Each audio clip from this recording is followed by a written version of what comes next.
and had to be put to sleep, who came from the Queen's kennels, an old Mountbatten year with me, and I was very fond of him, but he had a sort of disease, and he had to be put to sleep.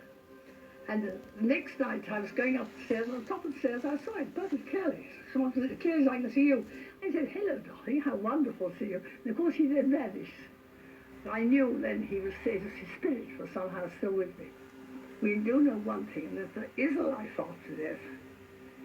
Otherwise I shouldn't have had my flowers, I shouldn't have had all sorts of things. And therefore, you carry on with the things you're trying to do, you get help from the other side if you want things.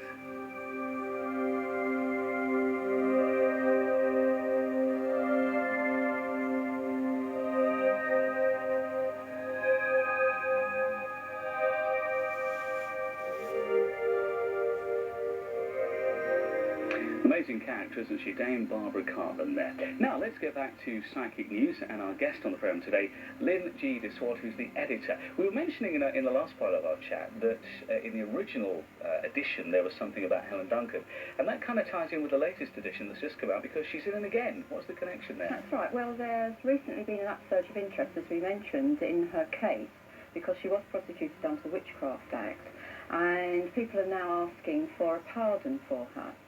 And what I was asking for was a pardon for all the witches that have ever been prosecuted under that old Witchcraft Act, right, before it was repealed in 1955 with the Fraudulent Mediums Act. It's quite recently, really. So yes, it is, if you consider that. And we also hope that, of course, that her name will be cleared.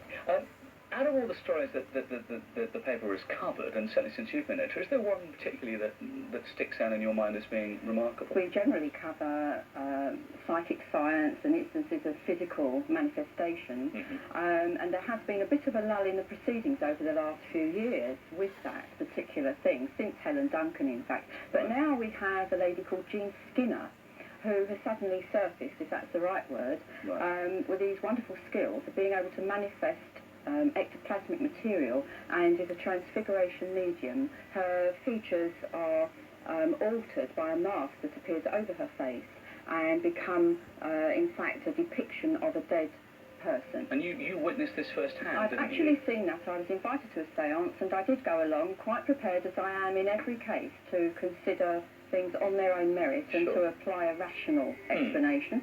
But I saw clearly my mother's features forming in front of me, and my mother gave me a message that no one on earth could ever have known. Wow, that's amazing. So